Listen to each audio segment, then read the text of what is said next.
Thank the gentlelady. The chair is now going to recognize himself for 5 minutes. I want to go back to something that came up a little while ago, and that is the number of classifications. Over the last 5 years, some 400 million, and yet only a little over 2,300 in the same 5-year period have been challenged. And those numbers can be debated a little bit here and there, but whatever it is, 2,300 out of 400 million is virtually no challenges whatsoever. And just real quickly, just from a sentence or two, why so few challenges? And Mr. Leonard, I'll start with you. Mostly one of culture. You know, when I was in the Pentagon, when I had reports in my inbox, if I had an unclassified report and a top secret report, which one would I read first? The top secret one, even though the unclassified one may be more substantive. So sometimes it's just as simple as just sheer culture. People get inured to it and just expect nothing else. Mr. Aftergood? In many cases, employees are not aware of the challenge provision that enables them to make this challenge. And that's one simple step that can be taken to say, look, as soon as you sign your non-disclosure agreement, you also sign, I'm aware that I can challenge a classification marking that I believe is improper. I would also mention that I think your hundreds of millions figure is including original and derivative classifications.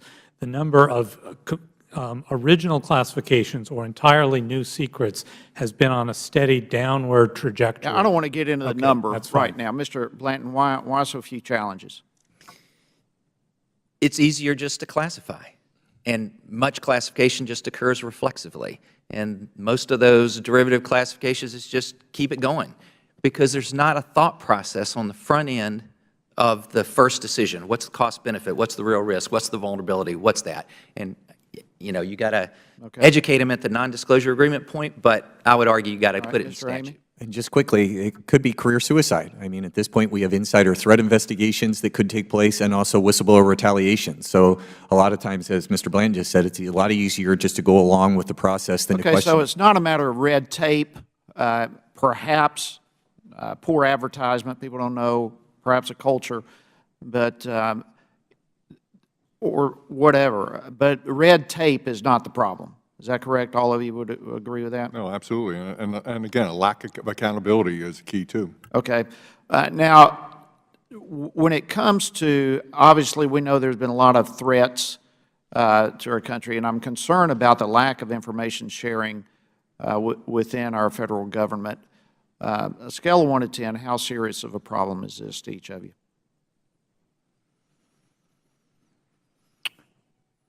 I think it was 10 around the time of 9/11. It's 5 now. In other words, there has been significant progress.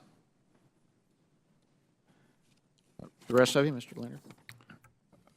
I would tend to agree, but my sense is that there's also been a rollback with respect to some of you know, the recent rather significant wholesale compromises that have occurred as well too. All right, Mr. Aftergood, how serious of a problem? It's a serious challenge. It's, you know, it's when you classify, you restrict dissemination, and so they're the flip side of each other. It's an ongoing problem. All right, Mr. Amy? Agreed.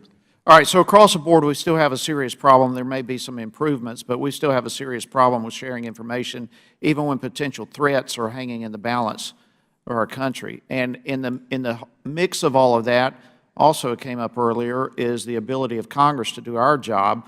How serious is the issue, or is it at all an issue where agencies are overclassifying to either complicate or obstruct congressional oversight? I'd like to hear from each of you quickly. Honestly, you're probably in a better position to answer that. I think it's the exception, not the rule. Okay. I think it varies by agency, and I think the intelligence community has in the sense, the worst cultural problem. You got to go into that skiff. You can't bring out notes. You can't have staff. How are you going to have a serious consideration of real oversight over some of the most important and sensitive and deadly operations of our entire government. All right, real quickly. It inevitably occurs whether intentional or not, and again, the lack of accountability makes it ripe for abuse. And it's why in any oversight or any new commission that is going to be paneled here to take a look at classification and the status and secrecy issues is why you have to get out of just the check the box kind of audit on are people following procedures, but take a look at some specifics where challenges have been raised and why those things were allowed to be overclassified. And when we do get stuff, it's so redacted, it's virtually worthless much of the time. So a serious problem. I, again, want to thank the panelists. My time has expired. The chair will now recognize Ms. Malone.